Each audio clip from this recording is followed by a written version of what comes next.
Friend welcome back to our Rannaghar. আমি আজকে নিয়ে এসেছি আপনাদের কাছে আরও একটি রেসিপি। আজকের রেসিপি থোড়ের ডাল। তো চলুন দেখে নিই কীভাবে করছি, কী কী লাগছে। থোড়ের ডাল করার জন্য এখানে নিয়ে নিয়েছি থোড়, নিয়েছি মুসুর ডাল, কালো জিরে, নুন, হলুদ, শুকনো লঙ্কা এবং চিড়ে রাখা কাঁচা লঙ্কা। থোড়গুলোকে আমি এইভাবে কেটে নিয়েছি, এরকম রিং করে কেটে নিয়ে অর্ধেক অংশ করে নিয়েছি। আপনারা এইভাবেও করতে পারেন অথবা এইভাবেও করতে পারেন। হলুদ জলে আমি চুবিয়ে রেখেছি, কারণটা হচ্ছে থোড়গুলো কিন্তু কালো হয়ে যায় কেটে রাখার পর, কষটা বেরিয়ে আসে, সেই কারণে। চলে যাচ্ছি পরের স্টেপে। গ্যাসের উপর একটি পাত্র বসিয়ে দিয়েছি এবং জলটাও গরম হয়ে গেছে। তো বন্ধুরা, আমি কিন্তু মুসুর ডালটাকে ধুয়ে নিয়েছি। দুবার তিনবার ভালো করে ধুয়ে নিলে ভালো হয়, কারণ ডালের মধ্যে কিন্তু অনেক নোংরা থাকে। এখন ডালটা আমি দিয়ে দিচ্ছি গরম জলের মধ্যে।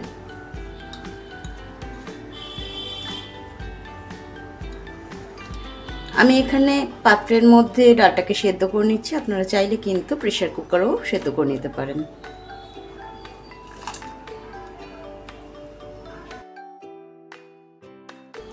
ডালটা সেদ্ধ হওয়ার পর ফিরে আসছি। তো বন্ধুরা, ডালটা ফোটার পর কিন্তু ফেনা ওঠে, আর সেই ফেনাটা আমি ফেলে দিয়েছিলাম, আর ডালটা সেদ্ধও হয়ে গেছে। এখন দিয়ে দিচ্ছি পরিমাণ মতন নুন, দিচ্ছি হলুদ গুঁড়ো। একটি ডাল কাটার সাহায্যে আমি এখন ডালটাকে কাটা দিয়ে নেব, যাতে একদম মিহি হয়ে যায়।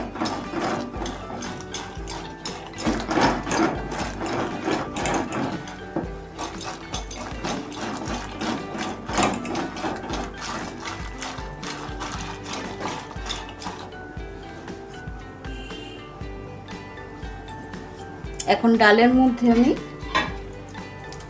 থোড়গুলো দিয়ে দেবো।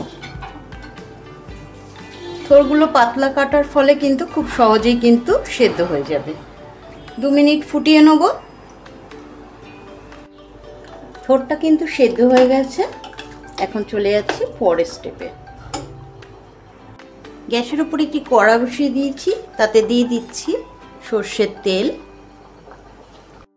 দিয়ে দিচ্ছি 3টে শুকনো লঙ্কা ফাটিয়ে। শুকনো লঙ্কাটা ভাজা হয়ে গেছে। এখন এর মধ্যে দিয়ে দেবো কালো জিরে,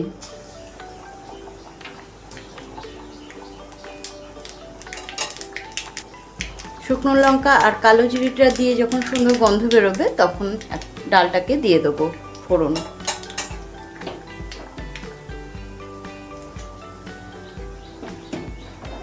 দিয়ে দিচ্ছি ডাল,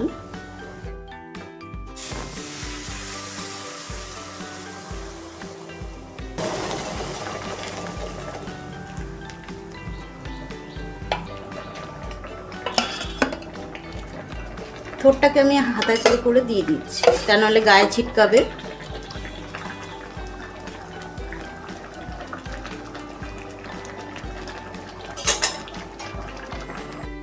থোড়ের ডাল কিন্তু খুবই উপকারী।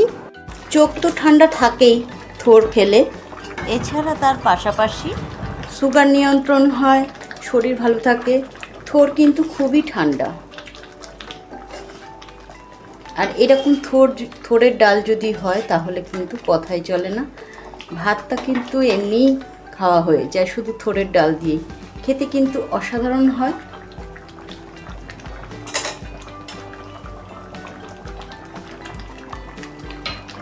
দিয়ে দেবো কয়েকটা কাঁচা লঙ্কা চিড়ে রেখেছিলাম।